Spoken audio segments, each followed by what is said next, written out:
ទឹកមិនទាន់រះសัตว์រាត្រីស្រែកលាន់លើស្រែអ្នកស្រែញើពីដំណេកកាន់រនាស់ដើរចូលស្រែជើងទ្រាំលើដីប្រេះស្រាំខ្នងកោងក្រមកម្ដៅថ្ងៃញើហូរជាដំណក់ធ្លាក់ញើហូរជាដំណក់ធ្លាក់ក្បែរដើមស្រូវលឿងមាសញញឹមបន្តិចទោះចិត្តនឿយហត់ទ្រាំទ្រដើម្បីថ្ងៃស្អែក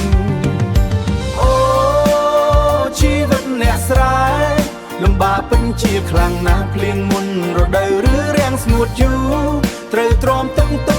ព្រួយចិត្តរឹងមាំសម្រាប់ថ្ងៃមុខចិត្តរឹងមាំសម្រាប់ថ្ងៃមុខសង្ឃឹមតែស្នាមញ័រឃ្លាំង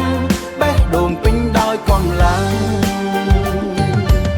ម្ដងទឹកជំនន់ហូរលិចស្រែម្ដងស្រូវរោយផ្កាស្ងួតស្លាប់បំណុលសង្កត់លើស្មាបាយហូបមិនគ្រប់ពេលកូនសួរថ្ងៃនេះមានអ្វីហូរទឹកភ្នែកឪពុកស្រក់ស្ងាត់ឆ្លើយតបដោយសំលេងទន់ស្អែកកូននឹងឆ្អែតហើយអូជីវិតអ្នកស្រែលំបាកពេញជាខ្លាំងណាស់ភ្លៀងមុនរដូវឬរាំងស្ងួតយូរត្រូវទ្រាំទឹកព្រួយចិត្តរឹងមាំសម្រាប់ថ្ងៃមុខចិត្តរឹងមាំសម្រាប់ថ្ងៃមុខសង្ឃឹមតែស្នាមញ័រឃ្លាំងបេះដូងពេញដោយកម្លាំង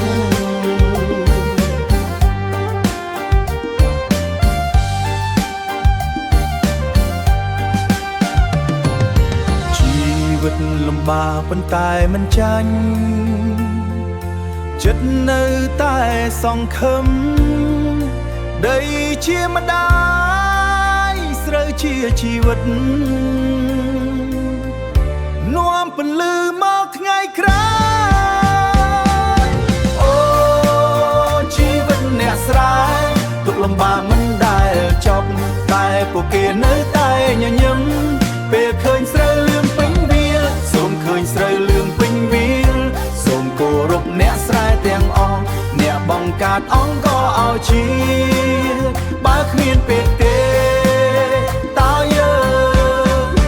នឹងមានអ្វីសម្រាប់ខ្ញុំមានបានជីវិតអ្នកស្រែញញឹម